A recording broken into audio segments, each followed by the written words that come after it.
conferencia de Boaventura de Sousa y Santos en Uruguay. Es una gran alegría para nosotras el contar con su presencia. Esto ha sido posible gracias a la generosidad de Flaxo Brasil y de Claxo.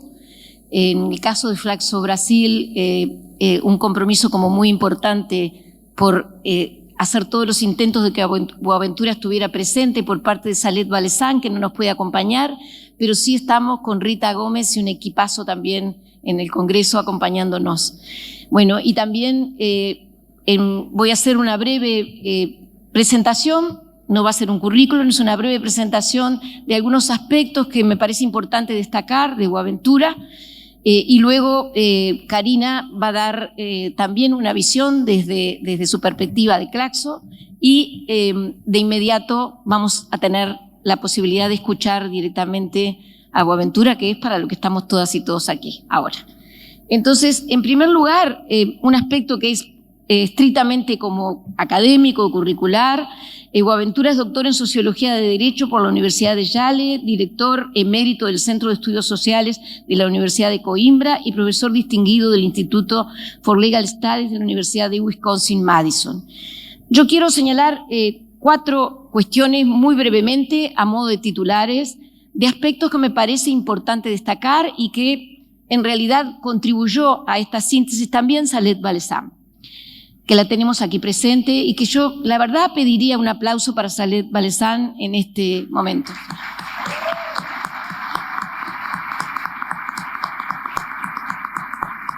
Por un lado, resaltar la importancia de una trayectoria que es intelectual, que es académica, pero más que nada, fundamentalmente, de un conocimiento vinculado a procesos de lucha que tensionan los procesos de lucha y tensionan los conceptos, de los que él también es parte de esos procesos de lucha. Bueno, por un lado también sus aportes en lo que tiene que ver con la coyuntura social, política, económica, su larga lista de entrevistas, reflexiones y artículos para debates, evaluaciones, análisis en universidades, gobiernos, parlamentos y también en y desde la sociedad civil.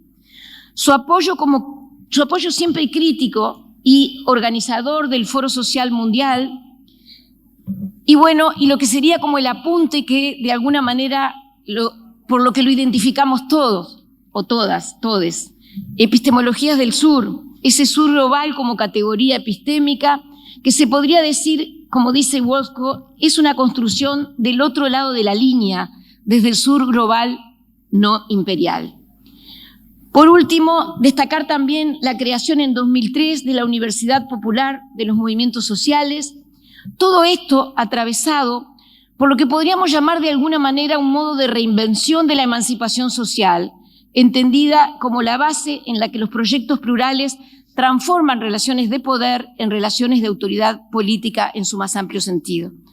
En este sentido es que queremos hoy dar paso de inmediato, escuchar a Karina, a Boaventura de Sousa Santos.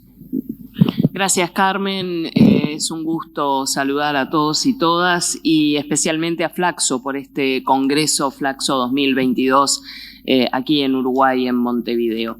Y es un gusto aún mayor poder acompañar este inicio de la conferencia de Boaventura de Sousa Santos, BOA para todos y todas, en el marco justamente de este Congreso de Flaxo. Él es un integrante de larga data de Claxo, del Consejo Latinoamericano de Ciencias Sociales, que en este momento tengo el honor de dirigir. Es, como le decimos nosotros, por supuesto un amigo, pero además un claxiano profundo y desde hace muchos años, que colabora, que nos apoya, que trabaja codo a codo todos los días con Claxo para llevar adelante muchas de las líneas de trabajo que tenemos. Como bien dijo Carmen, es un intelectual de fuste, sin lugar a dudas, uno de los imprescindibles hoy en día. Por supuesto que Muchos de sus conceptos, muchas de sus desarrollos nos han marcado a todos y todas en el ejercicio de las ciencias sociales. Sin duda, la descolonización del saber, la ecología del saber, el pensamiento abismal, como él lo llama, separado, por supuesto, de esas realidades concretas, y las epistemologías del sur.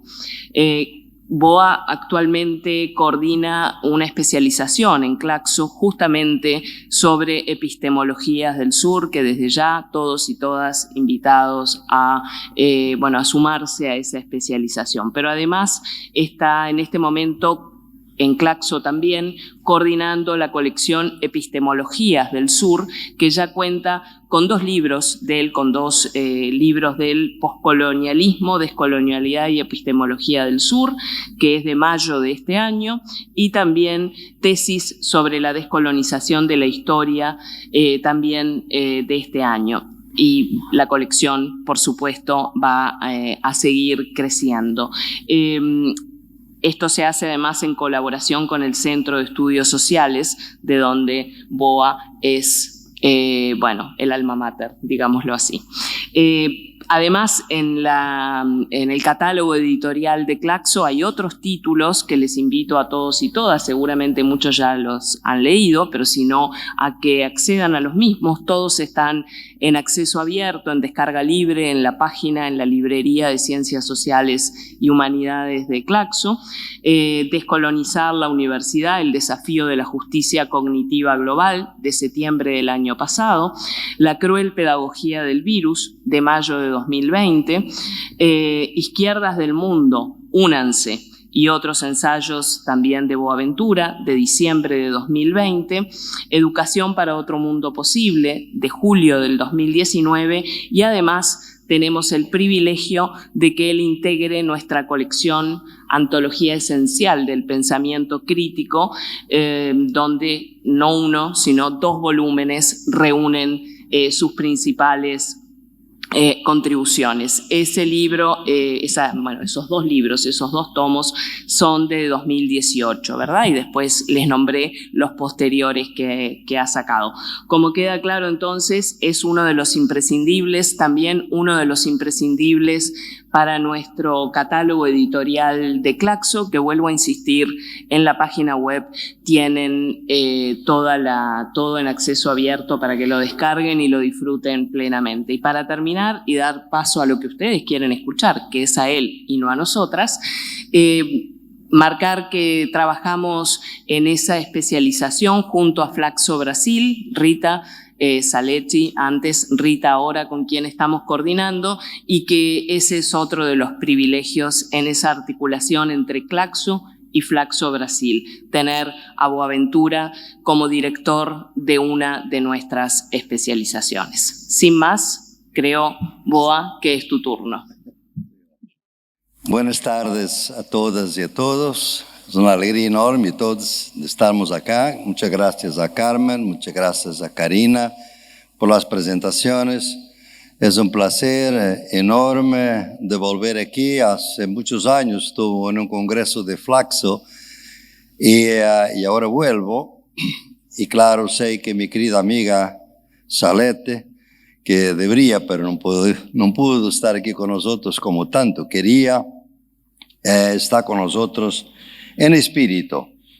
Y le dedico esta charla a ella, precisamente por todo su trabajo por Flaxo.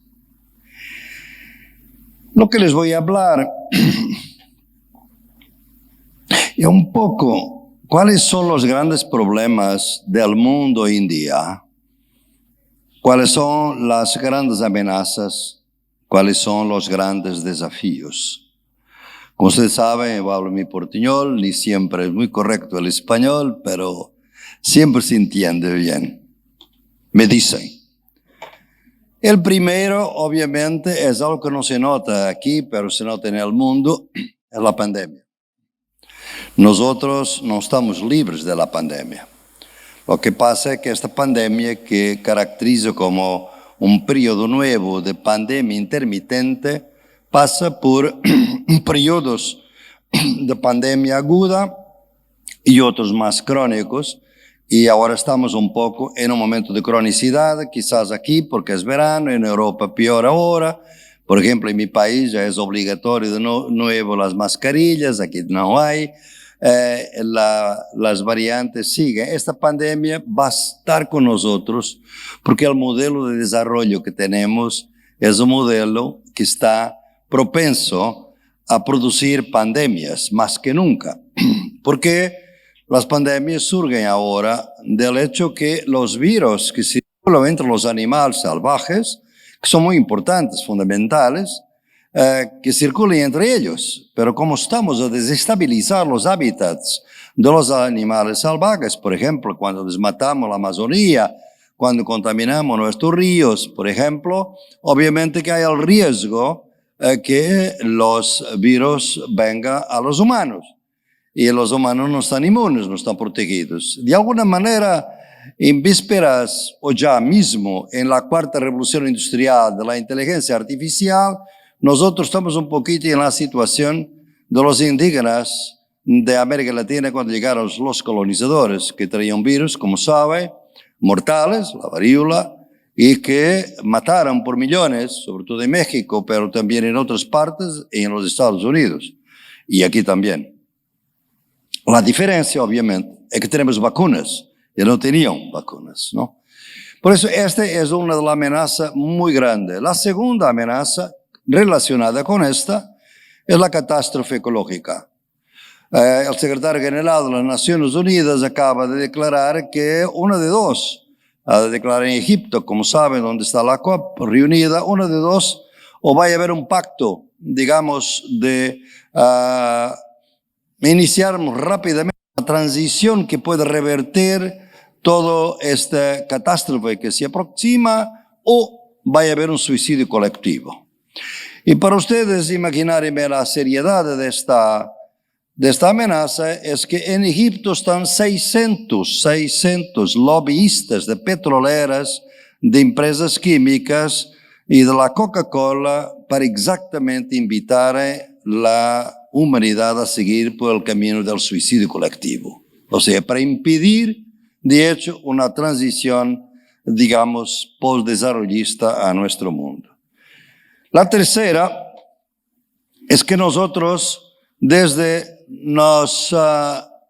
del fin de la Segunda Guerra Mundial, que estamos estado en permanente guerra, por veces muy lejos de nosotros, en Vietnam, en Afganistán, en Medio Oriente, y ahora estamos con la guerra en Europa. Y la novedad es que uno de los países que está en esta guerra es una potencia nuclear, yo diría, dos de los países que están en esta guerra son potencia nuclear. O sea, hay un peligro de guerra nuclear.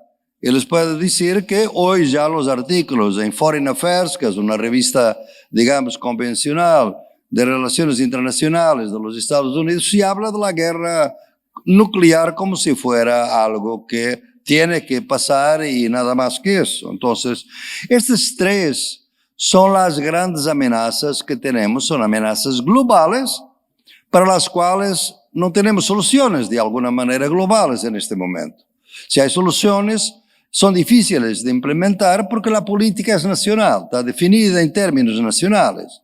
Y aquí tenemos un problema adicional, es que la democracia está capturada por minorías. La democracia que emergió durante muchos siglos fue un modelo político, un régimen político escandaloso que no se podría nunca realizar porque era el gobierno de las mayorías para beneficio de las mayorías.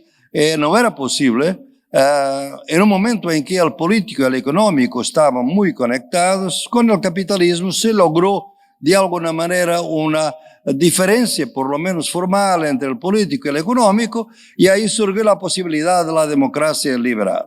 El problema hoy es que con el crecimiento de la extrema derecha por todo el mundo, es un movimiento global que ustedes lo han visto y están viendo aquí en el continente, como lo vemos también en Europa, como se ve en India, como se ve en los Estados Unidos. Entonces, realmente tenemos una amenaza a la democracia, misma esta democracia que los que conocen mi trabajo, yo designo como de baja intensidad, porque es una democracia que democratiza el espacio público con algunos límites, pero los otros despotismos en la familia, en la sociedad, en la fábrica, en el empleo, en la comunidad siguen sin control democrático. De todas maneras, nosotros vemos que en este momento nos tenemos esta situación de grandes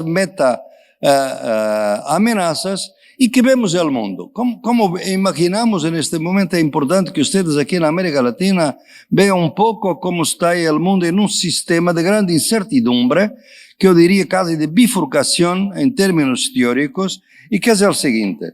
Es que por un lado el mundo eurocéntrico occidental, que se impuso como modelo global, y se impuso por violencia, como sabe, y después también con convicción, pero primero por violencia, la violencia del colonialismo, estaba basado en tres grandes ideas, ¿no? La idea de las democracias liberales, la idea de los mercados libres y la idea del empoderamiento del individuo, ¿no? En detrimento de la comunidad, ¿no? Esas tres ideas se impusieron como, digamos, un modelo universal y que durante mucho tiempo fue un modelo que pasó como pretendiendo ser el único legítimo en el mundo, de alguna manera. Claro, como los que conocen las epistemologías del sur saben que yo digo que este modelo es un modelo para nada universal, porque era universal en sus ideas, pero sus prácticas no eran universales. Exactamente porque era un pensamiento abismal, un pensamiento que dividía la humanidad en dos, los humanos y los subhumanos, y lo que el gran Frantz Fanon ha designado la zona de no ser. Y la zona de no ser fueron los trabajadores primero, fueron las mujeres, fueron los indígenas, fueron todos los cuerpos racializados y sexualizados del mundo y siguen siendo. O sea, el colonialismo no terminó hasta ahora, a mi juicio, ¿no? En mi opinión. Entonces, realmente este modelo tenía este límite, pero se impuso de alguna manera, de una manera que buscaba ser de alguna manera universal.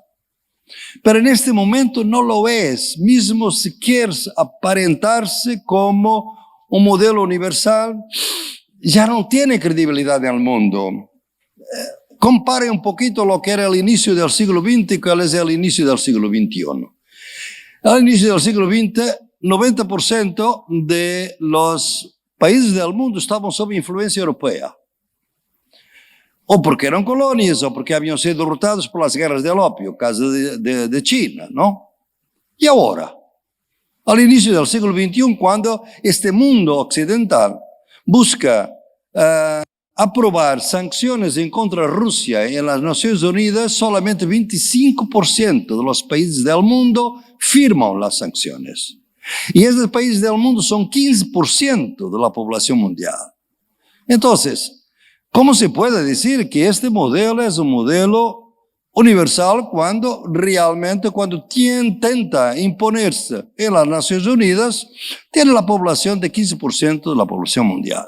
O sea, en este momento, este modelo comienza a ser golpeado no solo por estas realidades obvias, como también por la idea de que el hecho que nunca ha sido coherente con sus principios son cada vez más obvios y evidentes. Es cierto que ahora, durante mucho tiempo, no se notó o pasó despercibido a la opinión pública que, por ejemplo, todos los firmantes de la Constitución de los Estados Unidos del final del siglo XVIII eran dueños de esclavos.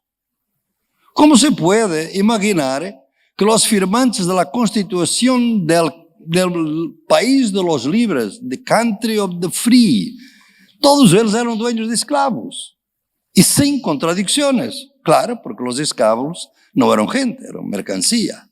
Y por eso esta idea es una idea que ahora se toma totalmente más evidente. La otra idea que se queda claro de este modelo, que está realmente en grandes dificultades, podemos decir, para imponerse, es que este modelo tenía una otra característica que también durante mucho tiempo no se notó muy claramente.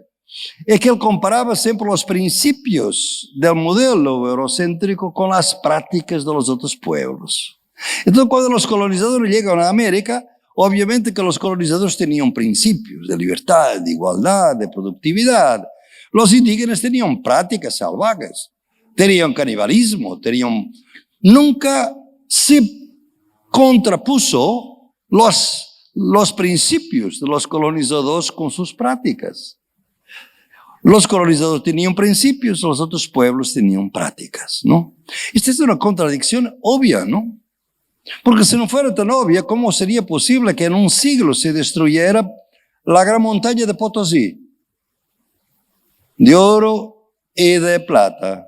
¿Y ustedes saben cuántos miles de personas murieron? ¿Cómo entraban en la mina y tenían todas las semanas de traer nuevos indígenas porque morían? Eran realmente miles y miles y miles de esta ciudad de Potosí, que en el final del siglo XVII era la ciudad más grande del mundo, más grande que Londres, más grande que París. Entonces, ¿dónde están las prácticas? ¿Dónde están los principios? Esta contradicción es clara, pero realmente pasó despercibida. Ahora no. Por otro lado, en este momento, el crecimiento de la extrema derecha, que es un crecimiento del mundo occidental, digamos así. No son terroristas islámicos que están produciendo la extrema derecha. Es hombres blancos que están haciendo, y grandemente en los Estados Unidos. La extrema izquierda, la extrema derecha tiene en este momento su sede realmente en los Estados Unidos y realmente está por todo el lado. Todos conocen quizás esa figura un poco siniestra que es Steve Bannon, que es a la cara visible de este modelo, pero ustedes ya están aquí, algunos de Chile, saben que uno de los grandes opositores del proyecto de la Constitución que estábamos discutiendo, me ha dolido bastante porque yo fui consultor de esa Constitución para las cuestiones de plurinacionalidad y de pluralismo jurídico, fue el Atlas Network. Ustedes van a la página web y ven lo que es la red Atlas. Fue creada por los hermanos Koch y hoy tiene 500 institutos, supuestamente de investigación en todo el mundo, que promueven las ideas de extrema derecha, de neoliberalismo radical, y que han gastado una plata enorme para derrotar el plebiscito, y lo hicieron con éxito, como saben, ¿no? Entonces, este es un modelo que realmente tiene esta dificultad, pero al mismo tiempo surgen otros modelos, digamos, no eurocéntricos, que son cada vez más visibles, que son de diferentes tipos, ¿no?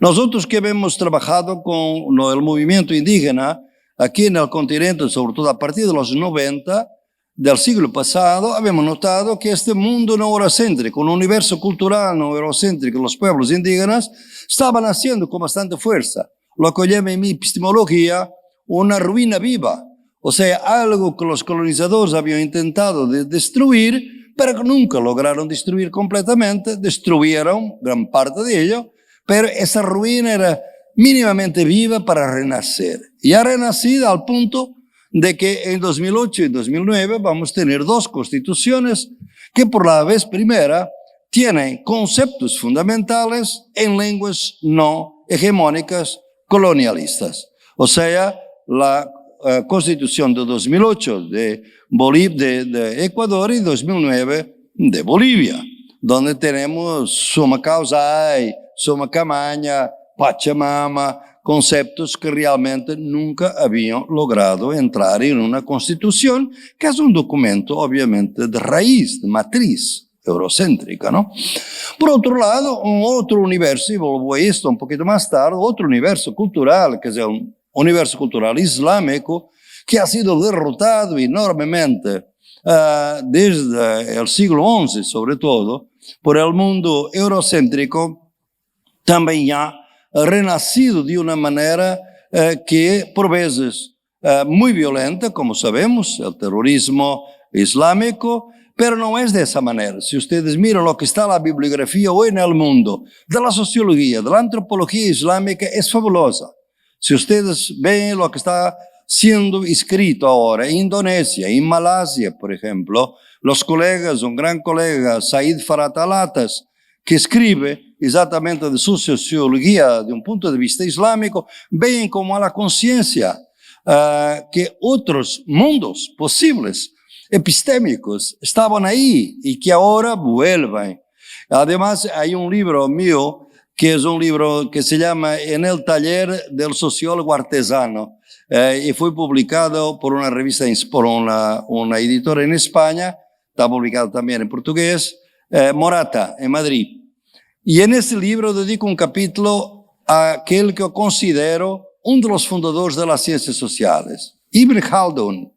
Ibn Khaldun, quizás muchos de ustedes nunca han oído hablar de este señor, fue un hombre que vivió en el siglo XV, XIV y XV, murió ya en el siglo XV, y que viene del Andaluz, de una familia yemenita, gran familia que tenía propiedades en Sevilla, y que después vive varias veces, mucho tiempo en el Andaluz, en Granada, en Sevilla, y escribió un libro fabuloso que está disponible en español por la Fondo de Cultura Económica, que es el Muqaddima Prolegómena de una historia universal. Si ustedes leen este libro, es realmente un libro de economía, de sociología, de antropología, del mundo islámico y del mundo del Andaluz, al final de los siglos XIV, inicio del siglo XV. ¿Por qué nunca fue considerado un precursor de las ciencias sociales, un fundador? Yo, claro, fui entrenado en la sociología norteamericana para decir que los fundadores eran obviamente Comte, Durkheim y para algunos, para nosotros, Karl Marx. Pero todos ellos europeos, por obvio. Y por eso yo considero que Ibn Khaldun es el otro que falta. Estoy seguro que hay muchos otros. Y les voy a dar un ejemplo para ustedes verán la mentira de mucho conocimiento occidental por su originalidad, que no lo es de ninguna manera. Es que hay un concepto fundamental, los que estudian Durkheim, por ejemplo, es el concepto de solidaridad. Solidaridad orgánica, solidaridad mecánica. ¿Dónde viene? Una colega nuestra Fátima, de la Universidad de Fez, en Marruecos, ha descubierto que Durkheim ha leído Ibn Khaldun en la versión francesa del libro de Muqaddima en el siglo XIX. Y el concepto fundamental de Ibn Khaldun es asabía.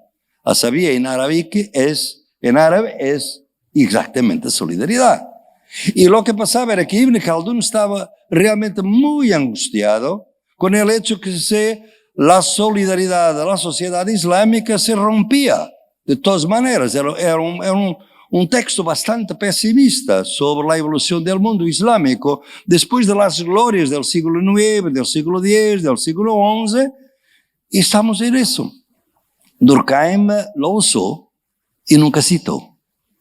Esto es la matriz, de mucho pensamiento hegemónico. Pero hay un otro mundo que emerge, y el mundo asiático. Ustedes han visto que en América Latina, obviamente, saben por razones económicas la presencia de China y saben cómo ese mundo hegemónico, ese mundo alternativo al mundo eurocéntrico emerge. Pero ese mundo, y ya vamos a pasar a la cuestión epistémica que me interesa de gran medida, ese mundo es un mundo que no se pauta por los tres principios del mundo eurocéntrico. Ni la democracia liberal, ni los mercados libres, ni el privilegio del individuo. Y ahí tenemos en este momento China, que es un país que está en igualdad comercial con los Estados Unidos. Y no se puede ocultar de ninguna manera que China en los últimos 40 años ha posibilitado que 600 millones de personas hayan salido de la pobreza extrema en China. Esto no es poco. Esto no es poco. Y por otro lado, si ustedes piensan, sí, pero claro, China es un país muy grande, es otra cosa. No. Contrasten ahora con uno de los países más pequeños del mundo, Singapur. Singapur tiene un Producto Interno Bruto superior a los Estados Unidos en este momento. Entonces hay aquí un momento de incertidumbre enorme en el mundo. Que realmente vemos un modelo decadente, modelos emergentes, y la pregunta es, ¿pero es mejor lo que viene o será peor? Con seriedad, yo pienso que nadie tiene la respuesta para esto. Yo no la tengo, por supuesto. Por eso lo que propongo en esta charla es de discutirmos cuáles son los instrumentos teóricos y políticos que podemos de alguna manera movilizar para conocermos un poquito los riesgos, las posibilidades de nuestro tiempo. Entonces, yo voy a empezar por las 4 grandes características de nuestro tiempo.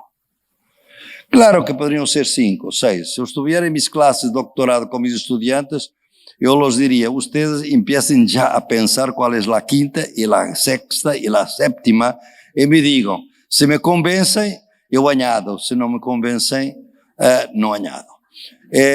Raramente me convenzo, es un límite mío, ¿no? Pero por veces me convenzo. Una gran estudiante mía, Jessica Morris, que acaba de terminar su doctorado conmigo, logró, por ejemplo, encontrar una forma adicional de fascismo. Ustedes saben que en mi trabajo he distinguido, Karina la ha mencionado, la antología tiene el texto donde está esto, unos 5 formas de fascismo societal, como llamo, fascismo financiero, fascismo del apartheid, del paraestado, por ahí vamos, ¿no? Él logró convencerme que había un otro fascismo, se llama fascismo corporal.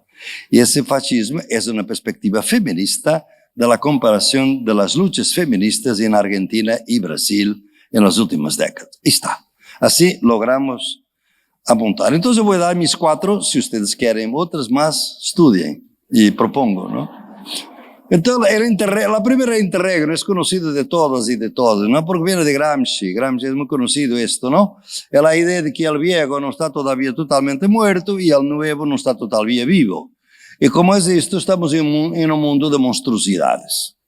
Y claro, las monstruosidades abundan en este momento. Una monstruosidad es que los 8 hombres blancos más ricos del mundo tienen tanta riqueza cuanto 3.000 billones de personas en la humanidad. Esta es una monstruosidad, obviamente, ¿no? Pero es esto. Y hay muchísimas otras que podríamos mencionar. Pero estamos en un interregno que muestran claramente, como les he dicho, tenemos un modelo que fue el modelo eurocéntrico con las características que teníamos, vemos otros modelos que están emergiendo con características muy distintas y hay un momento de incertidumbre, de empate, digamos así. Si ustedes miran hoy los libros y los estudios de relaciones internacionales, es un poco, vamos por un camino unipolar, como quieren los Estados Unidos, que solamente puede haber un país dominante, que son ellos, o vamos a caminar para un mundo multipolar, donde van a haber varios tipos de hegemonías en el mundo, ¿no? No sabemos. Lo que sabemos es una cosa. Los imperios decadentes se afirman por las armas. Los imperios ascendentes se afirman por beneficios económicos, para integrar y para se ampliar, obviamente, en todos los países. Y ustedes miran, las políticas de China y de los Estados Unidos están muy conformes con este modelo de los diferentes imperios. La segunda característica es interrupción. En cuanto a la metáfora, interregno es una metáfora temporal, la interrupción es una metáfora espacial. Es la idea de que estamos en una sociedad donde pasan acontecimientos extremos, sociales, políticos, que nos sorprenden, que golpean, y que no sabemos muy bien dónde viene, y estamos con una incertidumbre enorme. Por ejemplo, los acontecimientos o eventos climáticos extremos. De un día al otro, un país desaparece, un cuarto de Pakistán está inundado por las aguas. De un día al otro, la ciudad de Dhaka en Bangladesh puede desaparecer. De un día al otro, una calle de la ciudad de Lisboa tiene un tornado y que devasta la ciudad en esta parte concreta, ¿no? Esta idea de una interrupción de las cosas sorprendente se da también en el ámbito político y curiosamente ocurre en varias partes. Hay una aspirante política, una política muy importante de este continente, que Cristina Kirchner de un momento a otro intentó matarla, así, y lo vemos en video. como intentaron hacerlo. Este es extremo. Pero no pasa en nuestros países solamente. El país más desarrollado del mundo, más poderoso, que quiere producir un cambio de régimen en Rusia y que quiere trabar a China, que son los Estados Unidos, no logró proteger eficazmente Nancy Pelosi, la su política más importante, en su casa de San Francisco, que la quisieron torturar y raptar. La extrema derecha de los Estados Unidos entró en su casa. Por suerte, ella no estaba, pero su marido estaba y fue muy maltratado por ellos. ¿Cómo es posible que esto pase en una sociedad democrática? Yo les podía dar miles de ejemplos que van banalizando las sorpresas de las interrupciones. Y este es un problema que tenemos hoy en día. El otro, la tercera característica era un término que yo busco, que yo me préstama de un gran sociólogo cubano, Fernando Ortiz, que en 1940 habló de la transculturación en el contrapunteo cubano, que es un libro que todos debían leer si quieren conocer un poco la interculturalidad. Fue este libro que muestra que realmente nosotros cuando cada vez más buscamos nuestras identidades, ellas son identificaciones en curso, porque no somos una identidad sola, somos varias identidades al mismo tiempo, y esas identidades pueden ser porosas de ampliar o para cerrar. La extrema derecha, por favor, también tiene su modelo identitario. Es la supremacía blanca, básicamente.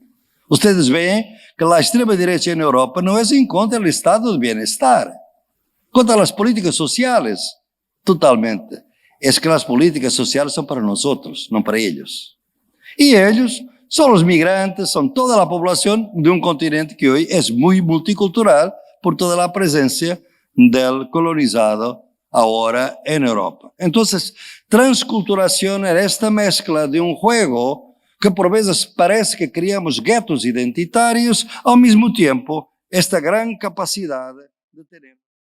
No es una clase en sich para sí misma, o sea, una clase revolucionaria naturalmente, porque son obreros, tienen que trabajar, no pueden pensar, no tienen tiempo para eso. Por eso hay que necesidad de crear una ciencia para que se hagan y que sean una clase revolucionaria. Por eso conocimiento antes de la lucha, el conocimiento marxista. Debo decirle que este es conocimiento, el paradigma que ha influenciado toda mi vida. Mucho de mi pensamiento es un pensamiento de raíz marxista. Pero tengo que decir que también tengo que descolonizar mi marxismo. Porque cuando llegué al Foro Social Mundial y que estábamos a fundar en 2001 y veo la riqueza de los miles de movimientos sociales, mujeres y hombres de todo el mundo, yo me di cuenta, mira, pensar que todos pueden seguir la misma idea, el mismo pensamiento, las mismas concepciones de emancipación social, es una locura. Porque la gente tiene diferentes concepciones. Claro que ya lo sabía, porque por felicidad mía, había trabajado bastante con el movimiento indígena en varios países de América Latina y sobre todo en Colombia, y cuando un día preguntaba a un grande líder indígena, ¿y ustedes qué piensan del socialismo? Él me decía, boa, socialismo es una otra trampa blanca. Porque claro, los partidos de izquierda de América Latina tradicionalmente habían sido muy racistas y muy sexistas. Entonces no se puede sorprender que para ellos socialismo era eso. Y ahí nos hablaban entonces lo que después vino en la Constitución. Su idea de emancipación o de socialismo es buen vivir, suma causai, suma camaña, es otra cosa. No es el mismo modelo. Entonces no quiere decir de ninguna manera que el marxismo no sea un modelo útil. Puede ser útil sobre todo cuando es utilizado en las luchas.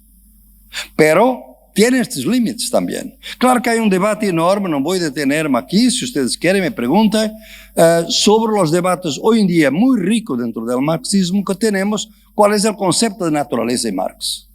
Que hay toda una corriente que muestra que Marx realmente ya apuntaba para dos grandes contradicciones, una capital-trabajo y la otra capital-naturaleza capitalista, ¿no? Y cuando él habla, por ejemplo, de la ruptura metabólica en la naturaleza producida por el capitalismo, ¿no? Pero ese es un debate que puede interesar a teóricos, etcétera, pero muestra los límites. Entonces, les propongo un tercero paradigma, paradigma de conocimientos después de la lucha, ni antes de la lucha. Son los conocimientos nacidos en la lucha y usados en la lucha. Esas son las epistemologías del sur. Porque si algunos de ustedes y algunas de ustedes acá participan o tienen participado en activismo, estoy seguro que algunos tienen y algunas tienen, activismo, actividades, movimiento urbano, rural, feminista, indígena, derechos humanos, campesino, lo que sea. Ven que en las luchas hay una mezcla, normalmente una mezcla de conocimientos. Mezclamos conocimientos científicos con conocimientos ancestrales, con conocimientos de un tipo, conocimientos de otro tipo. Hay siempre diferentes conocimientos, no un solo conocimiento. Entonces, las epistemologías del sur, no me voy a detener eso porque no es el tema de mi charla acá, es una propuesta que busca primero denunciar los límites de un pensamiento que piensa que hay un conocimiento riguroso solamente uno y no varios. Que tenemos que imaginar y discutir muy bien qué es eso de validez. Y otros modelos que nos permitan, porque ese modelo crea una línea abismal entre lo que yo llamo la sociabilidad metropolitana de los plenamente humanos y la sociabilidad colonial de los subhumanos. Porque ustedes tienen que ver que todo el genocidio fue precedido de un epistemicidio. O sea, primero se mató el conocimiento, en el sentido que no es un conocimiento riguroso, porque es superstición, porque es bárbaro, porque es violento, porque es salvaje. Y el conocimiento de los salvajes, obviamente, si ellos son muertos, de alguna manera está justificado, porque son inferiores, como sus propios modos de conocimiento. Las epistemologías del sur es un ejercicio muy exigente, porque ni todo puede ser válido para todos los propósitos. Yo, si quiero ir a la luna, necesito de ciencia. Si quiero conocer la biodiversidad de la Amazonía, yo necesito de conocimiento indígena. Yo soy un cientista social. Entonces, en mi epistemología no hay nada anticiencia. La ciencia es absolutamente fundamental como modelo de conocimiento. Lo que dicen las epistemologías del sur es que la ciencia es un conocimiento válido, pero no es el único conocimiento válido. Hay otros conocimientos válidos cuya validez debe ser evaluada por ellos también, y no por la ciencia, porque por la ciencia no salen como válidos. Entonces, esta idea que hay diferentes conocimientos que debemos buscar en qué medida es que son nacidos en la lucha se pueden articular lo que llamo la ecología de saberes. Un conocimiento que se nutre de un conocimiento científico y del conocimiento indígena, del conocimiento popular, y cambia no solamente la ciencia, sino también el conocimiento popular, indígena, feminista, campesina, cooperativo, asociativo. Y se cambian, y se nutren, y se enriquecen. ¿Para qué? Para fortalecer la lucha social contra la dominación. Y entonces, para las epistemologías del sur, eso fue parte de la descolonización de mi marxismo, ya le estoy adelantando un poquito, es que no hay una forma de dominación en nuestra sociedad. Son tres: capitalismo, colonialismo y heteropatriarcado. Son las grandes formas de dominación. Porque el colonialismo no terminó, lo que terminó fue el colonialismo histórico, de ocupación de una potencia extranjera. Pero lo que mi querido amigo Aníbal Quijano llamó la colonialidad, obviamente que es colonialismo, no es otra cosa. El racismo no es otra cosa. La expulsión de pueblos indígenas para megaproyectos no es otra cosa. La contaminación de los ríos, la destrucción de Amazonía no es otra cosa. Es colonialismo. Y el patriarcado, el heteropatriarcado, es cada vez más violento en nuestro mundo, a pesar de todas las victorias del movimiento feminista. ¿Y por qué? Y aquí vuelvo a mi marxismo, y es muy bueno que aclare esto, porque es a partir de la teoría del valor, trabajo, que yo salgo con la idea de que son necesarias para el capitalismo las tres dominaciones. Es que el trabajo libre del capitalismo no se sostiene socialmente sin trabajo altamente desvaluado e trabalho não pagado, trabalho gratuito. São os corpos racializados e sexualizados que produzem esse trabalho. Foram os escravos, foram as mulheres, foram os imigrantes de hoje. Não pode sostener. Ustedes sabem quantos miles de trabalhadores morreram en el Qatar para que ustedes se delicien com o campeonato mundial. 15.000 trabalhadores. 15.000. Todos, obviamente, morenos, escuros, de Paquistão, de Bangladesh, de Indonésia, de Malásia, etc. Esto es la zona de não ser de Frantz Fanon, que não vemos porque vamos para a televisão e queremos ver nossos equipos. Isso já não sabe. Como ustedes, obviamente, quando vão ver a arquitetura de Gaudí brilhante em Barcelona, vão à casa de Leo Llorena e que veem uma casa maravilhosa da arquitetura de Gaudí, se olvidam completamente que esta casa foi mandada construir por el senhor que dominava o comércio de açúcar com a Haití. E por isso foi o dinheiro da plantação e da esclavitud que permitiu o grande edifício arquitetônico. Não tenho nada em contra Gaudí, sou um admirador de Gaudí, mas gostava que houvesse uma placa dizer esta casa foi construída com dinheiro da esclavitud, porque é isso que passou. Os turistas quizás não se interessam. Então, esta ideia de estes conhecimentos que nos buscam em uma situação de articulação de conhecimentos, ¿por quê? Ustedes venham com um pouquinho de detalhe. Em um livro recente que publiquei, que está agora saliendo em inglês também, El futuro comienza ahora, de la pandemia a la epidemia, de la pandemia a la utopia, publicada por ACAL, e que está disponível acá. Eu menciono exatamente que nós temos acá, neste momento, a possibilidade de ver que quando o capitalismo se hace mais agressivo, porque os direitos dos trabalhadores cada vez mais degradados em todo o mundo, aumenta o colonialismo, aumenta o racismo e aumenta o patriarcado. Eu mostro com dados, e não são de América Latina, são de vários países, que quando o capitalismo se hace mais agressivo, porque alguns trabalhadores têm que estar na calle, não se pode ir para casa, proteger-se, como manda a Organização Mundial de Saúde, aumenta o genocídio dos jovens negros em Rio de Janeiro e em Fortaleza, e aumenta o feminicídio em todo o mundo. Ou seja, quando o capitalismo se hace mais agressivo, o colonialismo se hace mais agressivo e o heteropatriarcado se hace mais agressivo. ¿Comprende? Qual é o drama de nosso tempo? A dominação está articulada, a resistência está fragmentada. Quantos movimentos anticapitalistas não han sido racistas e sexistas? Quantos movimentos anticoloniais não han sido sexistas e pró-capitalistas? Quantos movimentos feministas não han sido racistas e pró-capitalistas?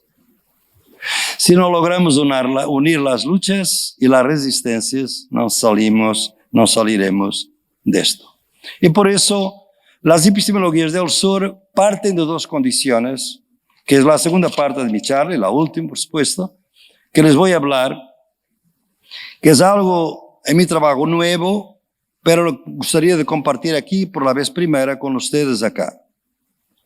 Es un concepto fundamental que yo voy a buscar al siglo XV, pero es fundamental para entender el contexto de nuestro tiempo. Pierre, un gran filósofo del siglo XV, Nikolaus Cusa, de Cusa, que es un gran filósofo alemán, y yo voy a intentar de aplicar su teoría, renovarla y reinventarla para nuestro tiempo.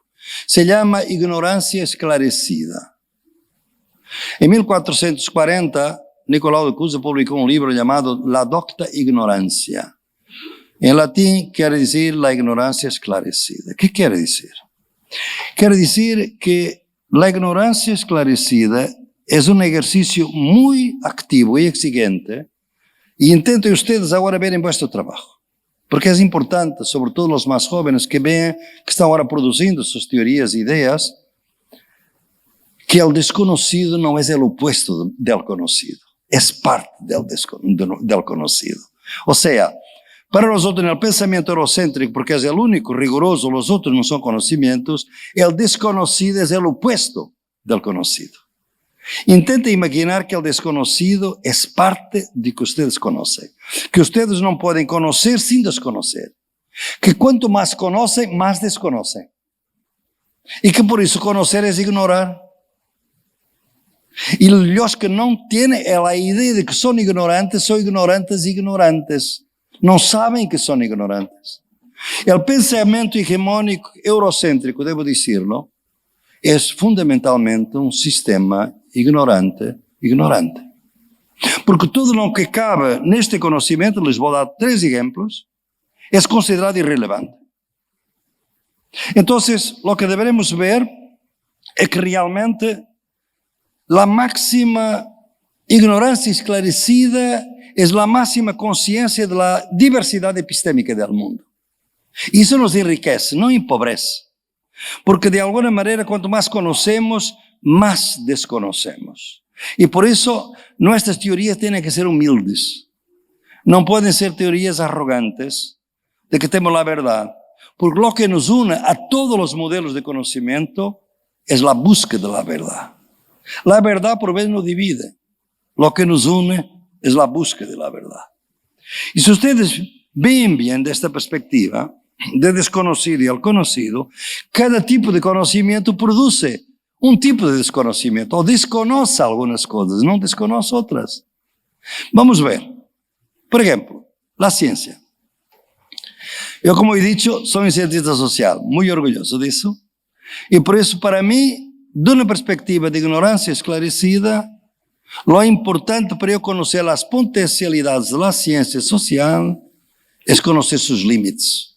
Si no conozco sus límites, no conozco sus potencialidades. ¿Cuáles son? 3.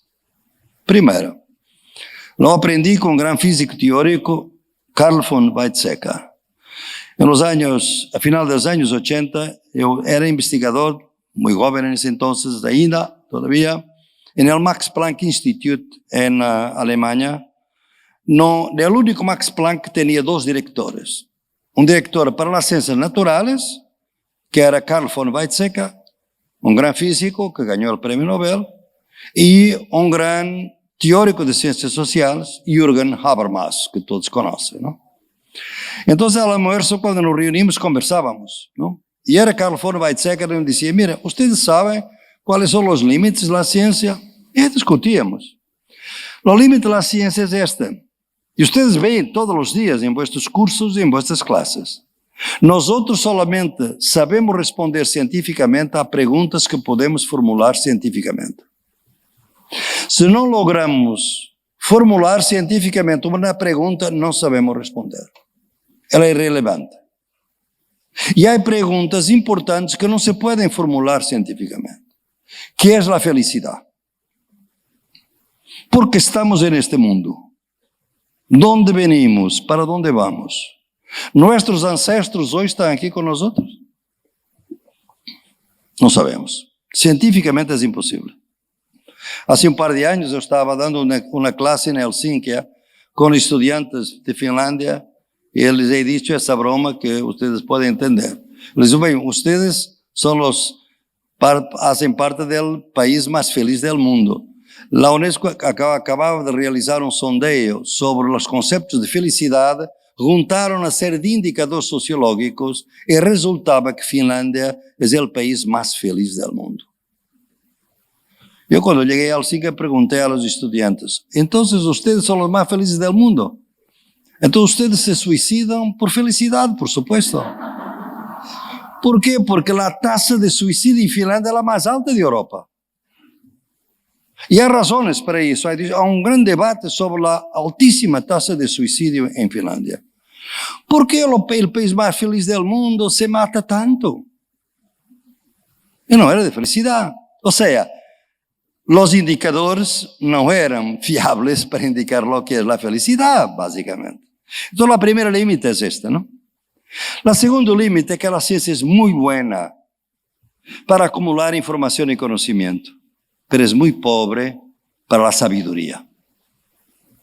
Sabiduría es otra cosa.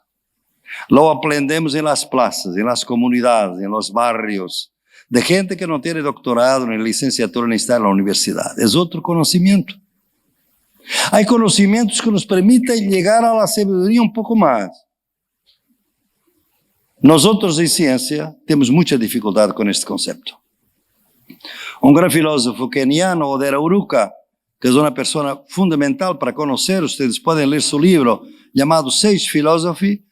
Él había sido entrenado en la Universidad de los Estados de la Inglaterra, pero en el Departamento de Filosofía de Nairobi solamente se estudiaba Kant y Hegel y Husserl, etcétera, etcétera. Y preguntaba, pero los sabios de mi comunidad nunca entran en mi trabajo de filósofo. Y entonces creó un modelo y un trabajo de ir, vivir y convivir, preguntar, entrevistar los sabios de sus comunidades. Y distinguió entre los verdaderos sabios y los que no eran verdaderos sabios. Es muy interesante ver la distinción. Escribió un libro muy conocido, La filosofía de los sabios, Sage Philosophy. Y está disponible, ustedes lo pueden leer. Entonces, esta idea realmente que es este otro límite de la ciencia. El tercer límite es que nosotros somos muy buenos, la ciencia moderna es muy buena para conocimiento técnico científico, pero es muy mala para evaluación ética. Ustedes saben que nós estamos ya con la inteligencia artificial. Tecnología a lo máximo, ¿no? Mañana ustedes casi no tienen necesidad de hacer nada porque el algoritmo hace todo lo que ustedes quieren que haga, ¿no? Ahora mismo los jóvenes ya saben, y muchos de los jóvenes como yo, ya saben usar el DeepL. Y por eso que la traducción automática es de confianza de una lengua. Cuidado, si ustedes traducen de una lengua al inglés es perfecta. Ahora intenten traducir para griego, intenten traducir para italiano, para macedonio, no tienen el mismo éxito. ¿Por qué? Porque realmente nosotros estamos a ver que el algoritmo tiene dentro de sí mismo colonialismo, sexismo y capitalismo. El algoritmo tiene la consagración de la supremacía blanca ahí, la globalización del inglés, el individualismo al límite, pero está formulado en algoritmo. Entonces mañana si ustedes están enfermos y vuestra condición coincide con el algoritmo, el médico les puede recetar una cosa buena. Pero si por azar vuestra condición no va a cuadrar con el algoritmo, él les puede recetar la muerte. Y no es responsable porque él siguió el algoritmo. ¿Cuáles son las cuestiones éticas de un modelo que pueda acabar en Europa, por lo menos, aquí quizás no será muy diferente, 15% de los puestos de trabajo? ¿Qué va a pasar con la automatización de los puestos de trabajo? Entonces me parece que deberemos de una vez por todas ver que hay diferentes conocimientos. Unos son buenos para la temporalidad, otros para la espacialidad, unos para la materialidad, otros para la espiritualidad, otros para conocimiento interno, otros para conocimiento más externo de nuestras relaciones.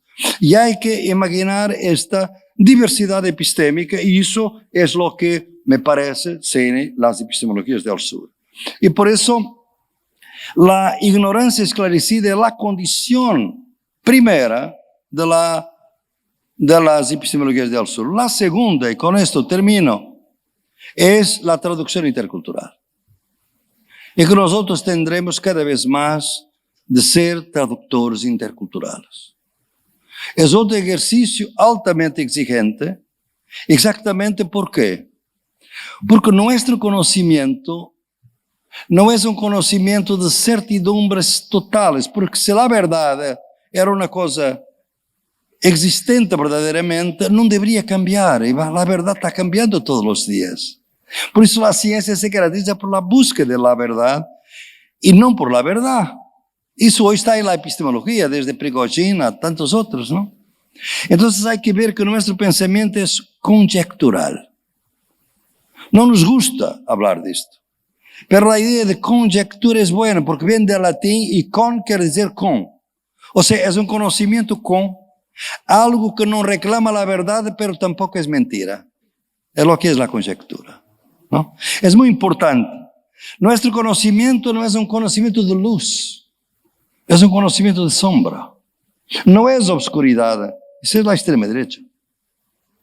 Nosotros sabemos que la luz tanto existe por falta total de luz como por exceso. Ustedes cuántas veces se sintieron ciegos porque la luz era demasiado intensa y cegaron, digamos, momentáneamente. Exceso de luz y falta de luz. Todos los modelos, universos culturales. Por ejemplo, el islámico es muy claro en eso. Al-Ghazali y tantos otros, Averroes, Avicena, es que nosotros caminamos siempre entre la luz y la oscuridad. Y entre la luz y la oscuridad está la sombra.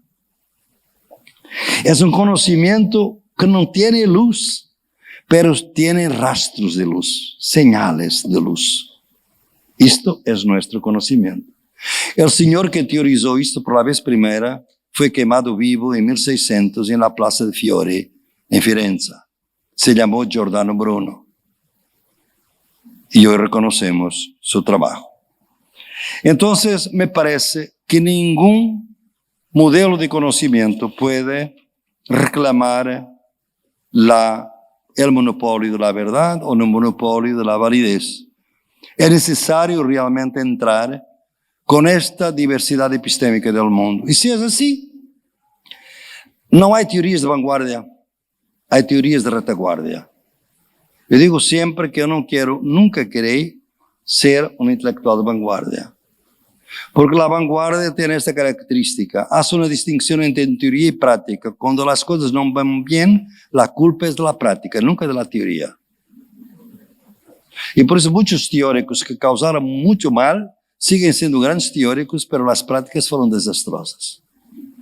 Entonces me parece que debemos ser teóricos de retaguardia. Yo aprendí eso de alguna manera con los zapatistas, con los movimientos sociales, caminando muchas veces con los que van más despacio, hombres y mujeres que están a punto de desistir, que piensan que al final ya no es posible la emancipación, que el capitalismo va a quedarse para siempre, que el colonialismo para siempre, que el heteropatriarcado para siempre, y están a punto de desistir. Ahí el intelectual de la retaguardia dice, no, no es así, vamos trabajando porque el capitalismo con el colonialismo y el heteropatriarcado tuvieron otras formas y empezaron por no existir, no van a existir para toda la vida. Y por eso hay que crear otro tipo de conocimiento crítico que permita ser más eficaz. No es fácil. Y no es fácil ¿por qué? Porque algún conocimiento viene de victorias enormes, que es este conocimiento. Otro viene de derrotas enormes. Cuando buscamos una tradición, una traducción intercultural, no piensen que es fácil. Les doy algún ejemplo solo para que ustedes, por cierto, ya están involucrados en eso. Es cuando nosotros intentamos de traducir el concepto de naturaleza con los pueblos indígenas campesinos en este continente. La naturaleza de los campesinos no es la misma de los pueblos indígenas. La naturaleza de los pueblos indígenas es distinta de las mujeres. Pero es semejante.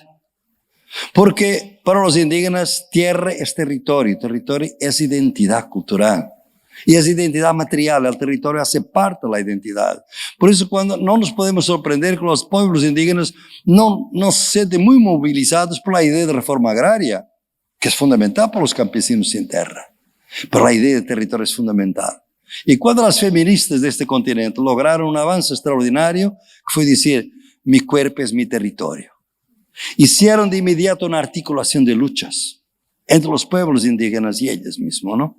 Y eso de alguna manera está plasmado en el proyecto de Constitución de Chile. Entonces, quiero decirles que esta traducción no es fácil, porque de un lado está la naturaleza que viene de la Coca-Cola, que viene de Descartes, que viene de todo, que es el principio de que la naturaleza nos pertenece. El concepto de Pachamama es el concepto de que nosotros pertenecemos a la naturaleza. Vean cómo es fácil decirlo y cómo es tan difícil realizarlo. La naturaleza no nos pertenece, nosotros pertenecemos a la naturaleza. Y eso también ha sido dicho por un gran filósofo del siglo XVII, pero quedó olvidado, excomunicado por la Iglesia Católica y por el judaísmo, Baruch Spinoza. Entonces les digo que este apello La diversidad epistémica es lo único que nos puede ayudar a entender este mundo diverso en que estamos, peligroso, lleno de incertidumbres, donde no hay grandes respuestas, como acostumbro decir, preguntas fuertes y respuestas débiles. Y eso tendremos que vivir con eso, pero nos estamos armando epistémicamente para lograrlo en una alternativa que sea una alternativa que nos permita vivir con dignidad en nuestra sociedad, en nuestros hijos, nuestros nietos. Muchas gracias.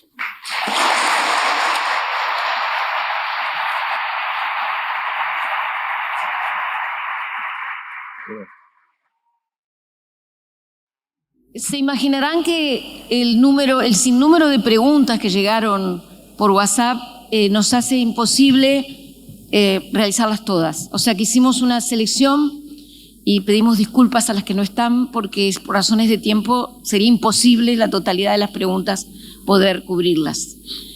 Hay una primera que es, me gustaría preguntarle sobre el sistema judicial indígena.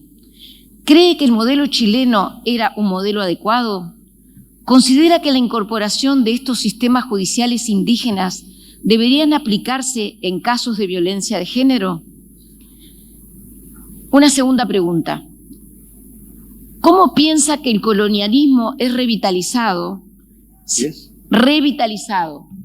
Si todavía hay lugares o sectores donde no llegó primero el revisionismo histórico. ¿O es que seguimos habitando el mismo colonialismo que habita en nuestra región, pero de nuevas formas? ¿Cómo ve lo que ocurrió en Chile en el último plebiscito y qué cree que se viene ahora? Esto sería un primer bloque de preguntas. O sea, hay muchos chilenos acá, o chilenas que están muy interesados. Mucha gente de Chile aquí. Qué bueno, que me alegra, que me alegra.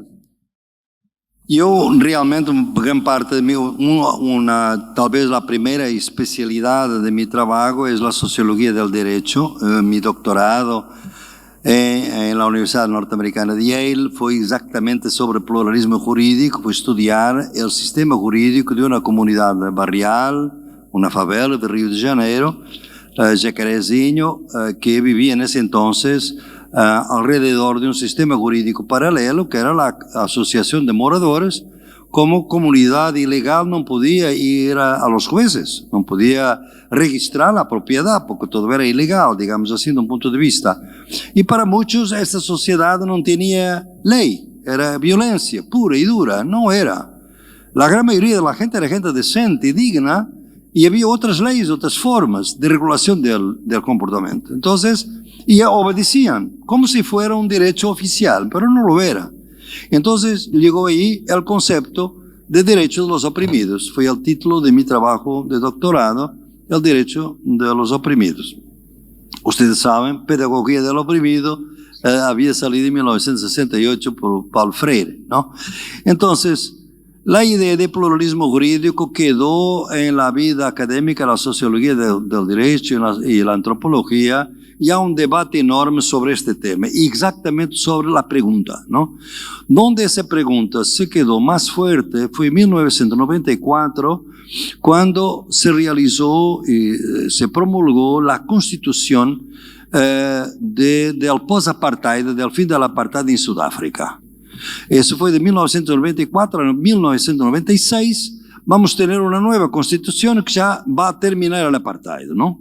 Y esa Constitución, por supuesto, va a dar espacio a los derechos ancestrales de los pueblos africanos, ¿no? Y ahí surge un debate. Y ese debate es, por ejemplo, yo estaba bastante presente en ese debate, debo decirlo, ¿no? Del movimiento feminista de Chile, de Sudáfrica, porque decía, mira, por el conocimiento, por el derecho ancestral, las mujeres no tienen derecho a la tierra. Mismo si son las mujeres que cultivan la tierra, es el hombre que es el titular de la tierra, el dueño de la tierra. No aceptamos esto.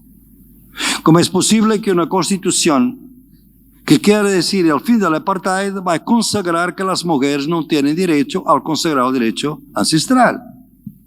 Y ahí surge Ustedes piensan que mis conceptos teóricos vienen de teoría, no, vienen de práctica. Todas las teorías buenas, o que yo pienso que son buenas, por lo menos porque las sigo, si no sería una tontería, obviamente, viene de la práctica.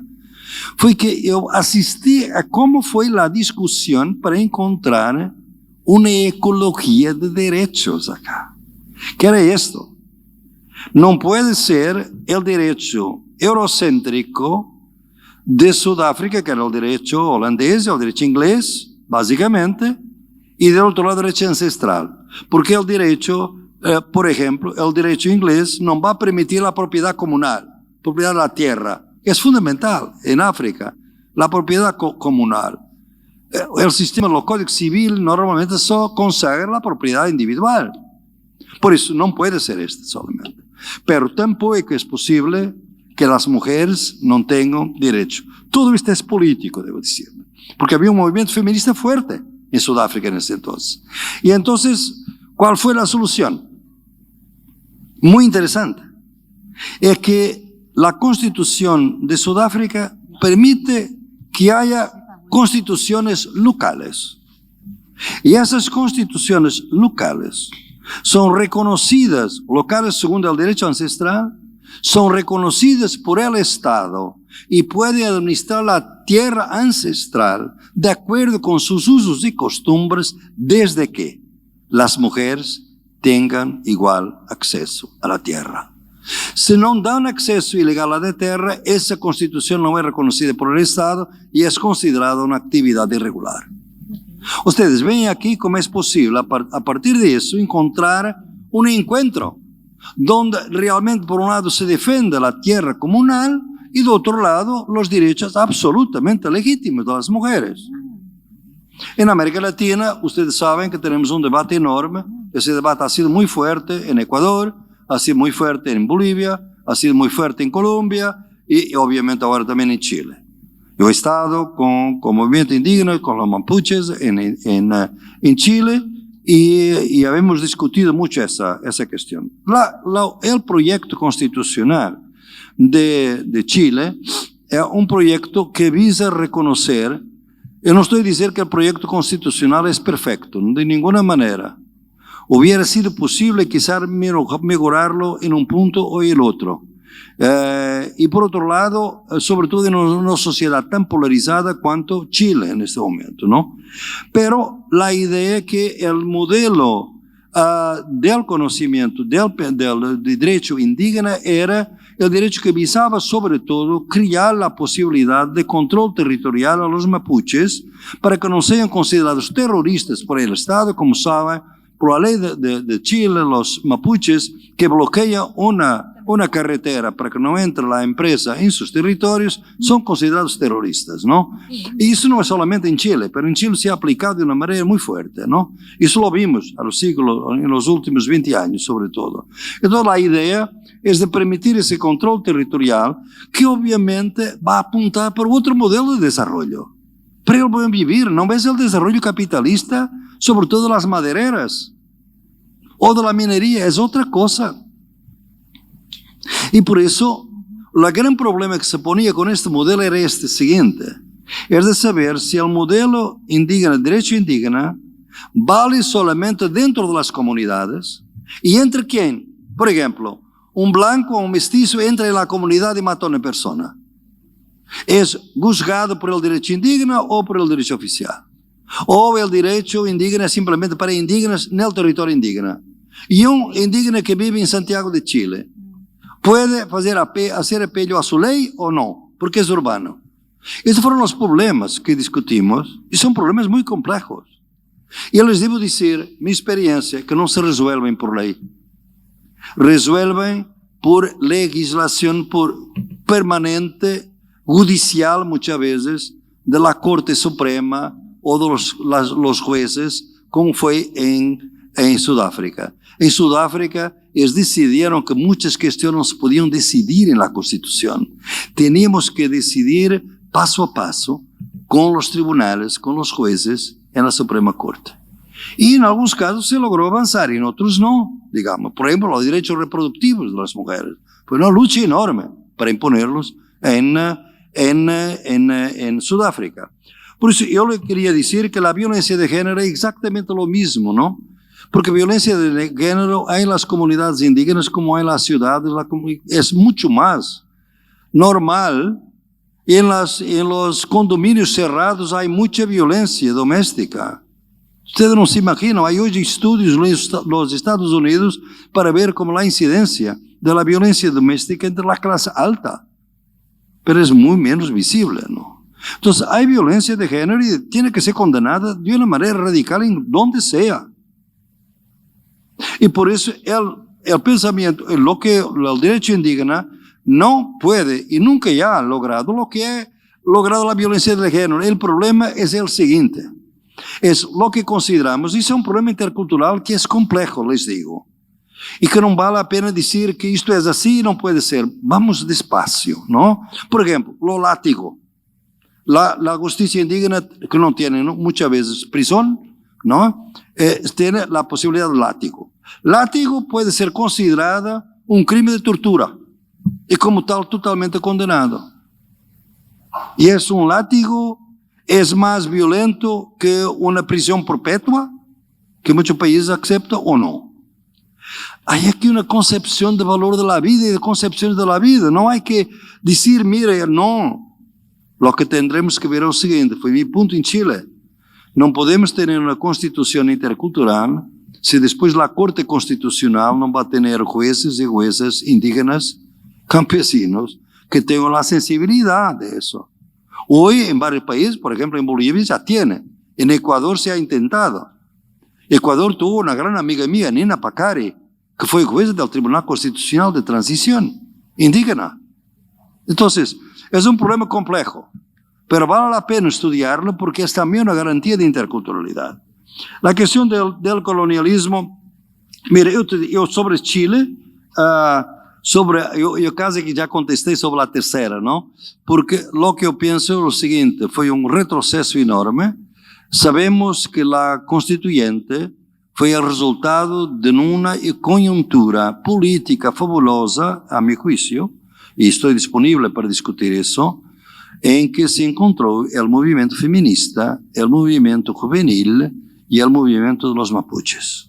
Los mapuches habían luchado aislados con las feministas, fue posible una alianza, y esa alianza fue una alianza muy productiva, los jóvenes se sintieron muy movilizados. Claro, yo puedo ser parcial porque fui consultor de esta constitución y soy amigo de una de las presidentas, Elisa Loncón, una grande indígena chilena y lingüista además. Por eso yo pienso que fue un retroceso, no sabemos cómo vamos a seguir, pero pienso que este proyecto está inscrito en la historia. Cuando mis amigos de Ecuador y de Bolivia me dicen, pero Boa, nuestras constituciones fracasaron. Sí, pero fracasaron bien, como diría Samuel Beckett. O sea, se inscribieron en la historia. Ahora vas a ver dónde van a surgir. No me imaginaba en ese entonces que iba a surgir en Chile. No me imaginaba que iba a surgir en Nueva Zelanda. Ustedes saben que en 2017 Nueva Zelanda promulgó una ley que considera que el río sagrado de los pueblos indígenas tiene derechos humanos.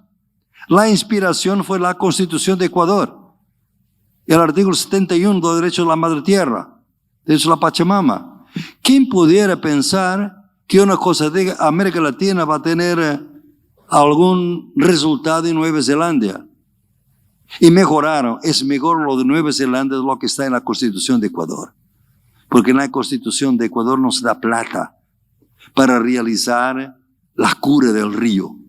En Nueva Zelanda se da montones de plata. Claro, tenía mucho más plata para eso, ¿no? La segunda pregunta, mire, el colonialismo tiene muchas fases, ¿no? Yo, por ejemplo, si tú estás en Europa, lo que te dice colonialismo es racismo.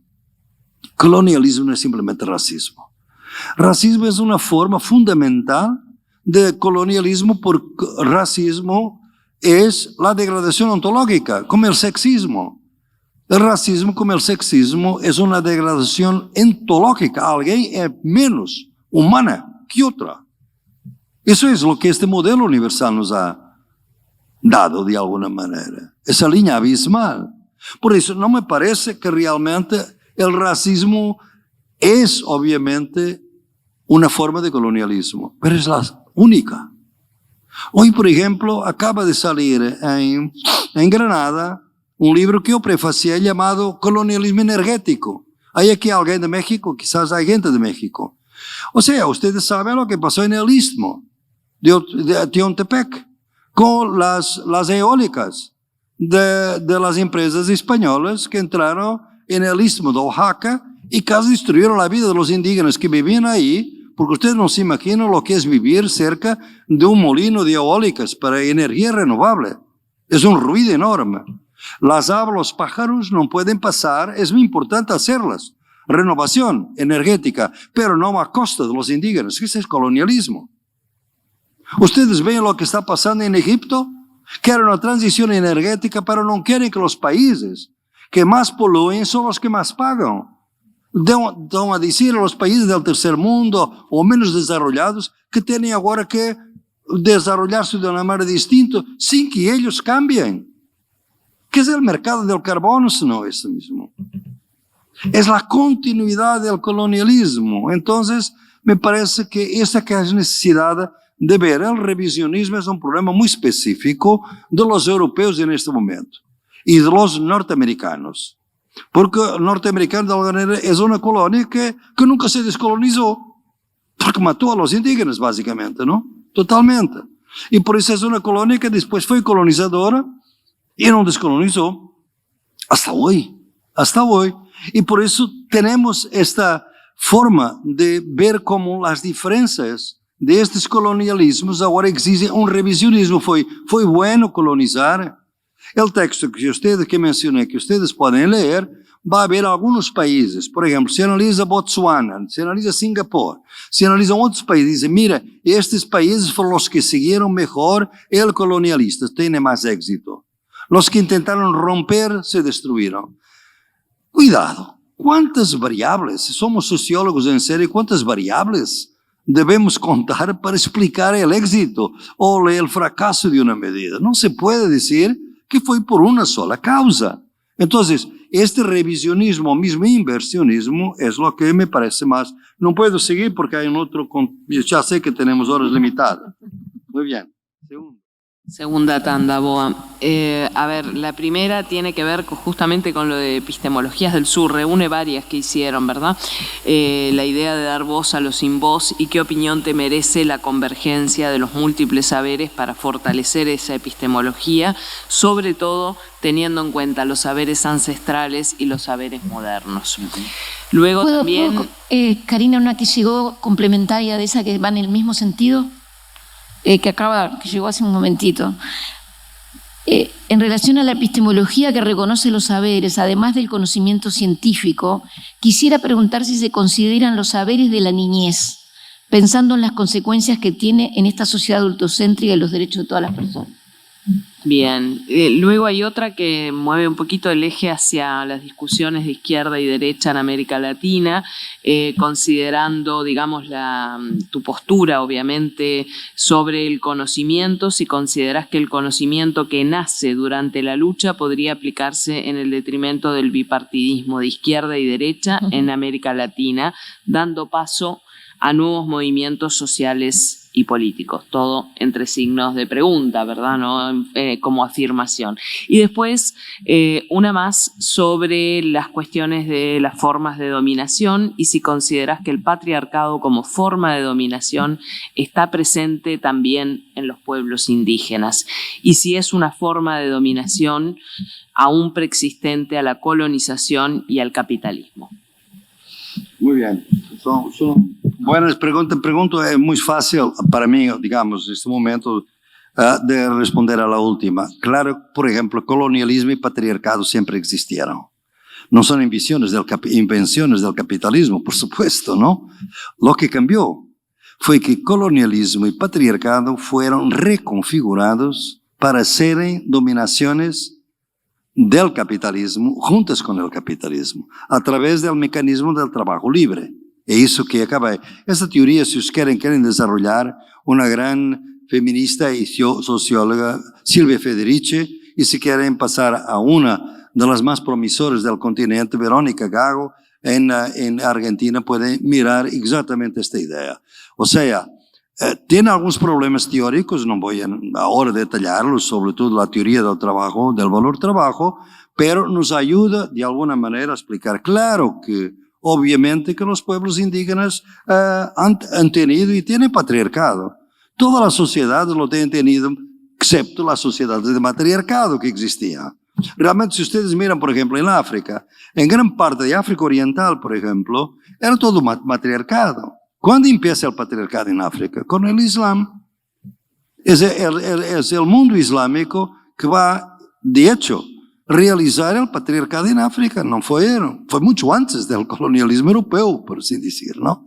Y por eso nosotros tenemos estudios, por ejemplo, muy interesantes en Mozambique, Tanzania, Kenia, que muestran exactamente esto. Entonces, la pregunta para mí sería, la respuesta sería esta. No, las epistemologías del sur, la primera, no fue por eso que yo me he dedicado en los últimos 20 años a las epistemologías del sur. Y siempre digo, es un nombre nuevo, pero una práctica que siempre ha estado ahí. Porque son conocimientos ancestrales, son la diversidad epistémica, pero realmente es necesario por veces para nosotros llamamos la atención y para sobre todo realizar una crítica al modelo hegemónico del pensamiento eurocéntrico de crear un modelo epistémico. Pero les debo decir que epistemología del sur es una contradicción en abyecto. ¿Por qué? O sea, es una contradicción en términos. ¿Por qué? Porque epistemología es el estudio del conocimiento separado. Las epistemologías del sur es un apelo a conocimientos que están incorporados en las prácticas. Y es por eso que no es posible crear disciplinas de epistemologías del sur. En el momento que nosotros estamos creando cursos de epistemología del sur para epistemología del sur y no para transformación social, es una traición las epistemologías del sur. Es una ocupación, ocupa con K, de la epistemología. Básicamente es lo que es, ¿no? Entonces, para mí es fundamental eso. ¿Por qué? Porque parte de la idea de que la convergencia de las dominaciones principales, porque después hay otras que son satélites. Si estamos aquí, no aquí, pero estamos en India, si estoy hablando con un auditorio en India, yo tengo que contar las castas. Por ejemplo, si estoy en Teherán, yo tengo que decir la religión política. Son formas satélites, pero si ustedes miran, vean por ejemplo el país donde la religión política es más radicalmente usada, Arabia Saudita. ¿No es un país fundamental para la economía capitalista? ¿No son todos? Dentro del movimiento y del modelo capitalista de petróleo, etc. Claro. O sea, el capitalismo va a buscar otras formas de dominación en alguna región. Las más generales y principales son estas. El capacitismo es también una dominación satélite. Por eso tendría que detallar, le recomiendo algunas, sobre todo El fin del imperio cognitivo, que es mi último libro de síntesis de las epistemologías del sur, que está disponible en portugués, español, inglés, pueden leer por ahí. La segunda, los saberes de la niñez. Mira, esa es una cuestión muy importante, muy interesante. Porque la niñez es una invención del siglo XIX. Hasta el siglo XIX no había niñez, había otra cosa, había el crecimiento orgánico de la gente, de las comunidades, bueno, malo, había problemas de todo. Ustedes miren lo que era el primer libro, de los primeros capítulos del primer libro del volumen 1 del Capital. ¿Cuándo se empezó a regular el día de trabajo? Fue el día de trabajo de los niños, después las mujeres. Los niños trabajaban en la fábrica como otros, ¿no? Pues hubo avances y fue muy importante esos avances. El problema fue que, por el modelo abismal que tenemos, para ir dando derechos a unos hay que retirarlos a otros. O sea, fue crear entidades menos humanas, que son los niños de alguna manera. Una otra manera de línea abismal.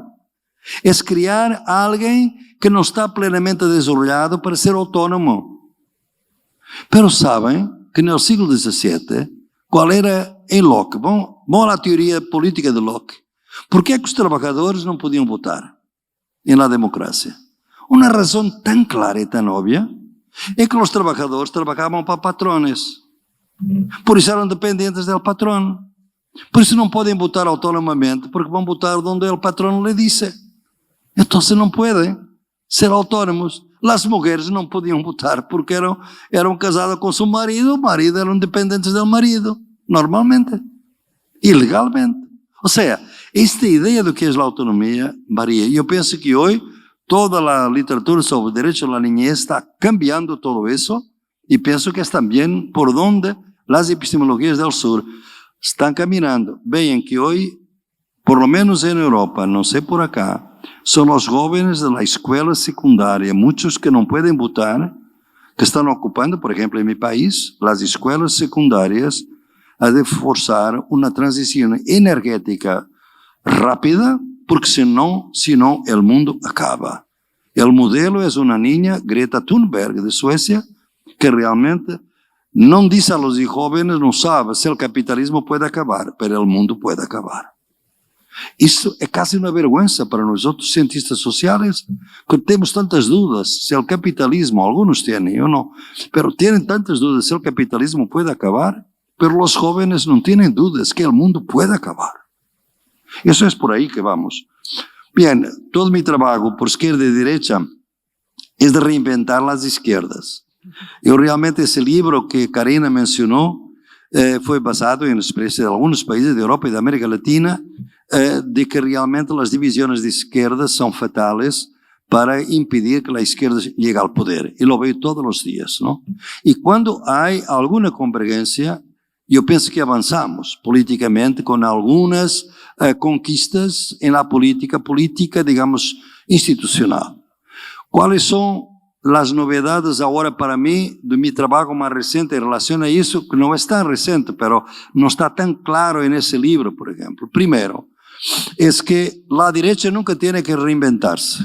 Isso é interessante que vocês veem. A direita nunca tem crises. Só a esquerda que tem crises. ¿Por quê?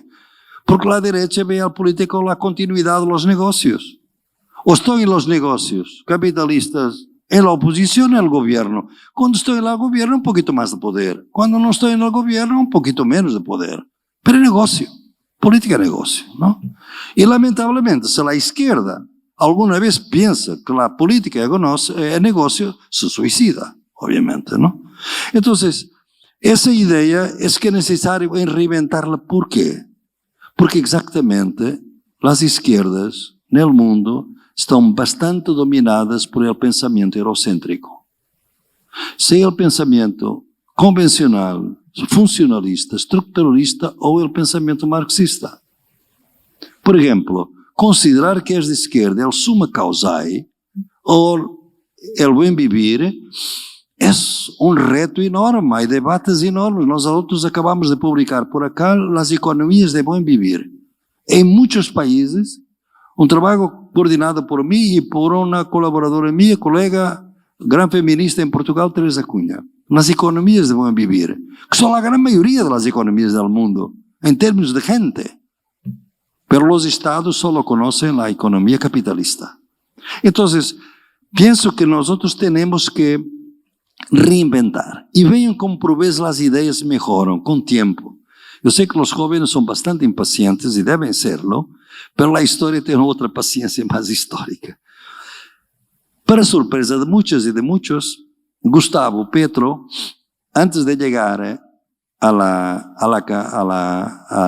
presidencia de Colombia, hizo una entrevista que causó mucho ruido, digamos, entre la izquierda. Fue cuando Gustavo, que es un amigo de larga data, debo decirlo, como Francia Márquez, que entusiasmó a candidatarse porque muchas y muchos no querían que Francia se debería candidatar, pero la entusiasmó y ahí estamos. En esa entrevista, Gustavo dice lo siguiente: sabe, para mí ya no es tanto política de izquierda o política de derecha. É política da vida ou política da morte. Eu estou por la política da vida, enquanto a política da morte.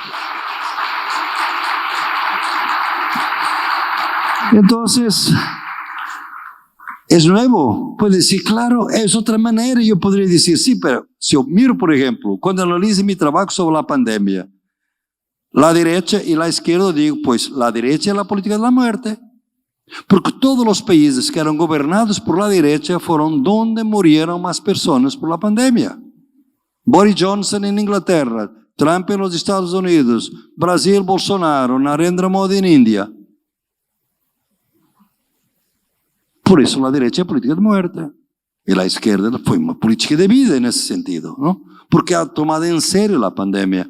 Pero es distinto, porque lo que se quiere ahora es mostrar que realmente es el modelo de desarrollo. Ustedes si quieren reinventar las izquierdas o si quieren analizar, por favor, lean todos el discurso de Gustavo Petro en las Naciones Unidas. Después de Che Guevara, debo decirlo, es el discurso mejor que alguna vez la Asamblea General de las Naciones Unidas ha visto. No lo lean.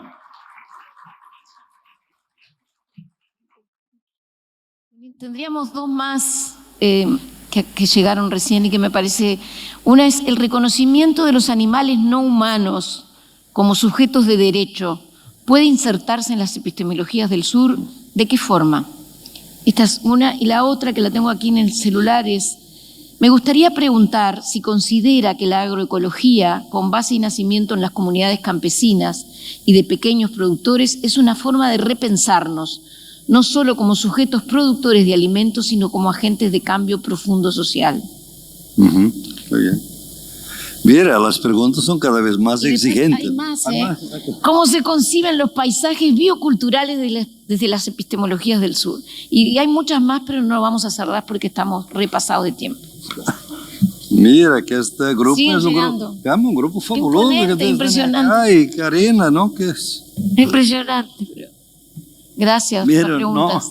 No va a tener tiempo, pero es curioso porque yo veo por las preguntas, me gusta siempre en las charlas, en las conferencias que hay preguntas, porque yo veo por las preguntas, debo decir, es muy bueno para mí porque veo dónde están vuestras inquietudes, algunas, los que las formulo, que por mí me escapan de alguna manera y así aprendemos colectivamente un poquito más, ¿no?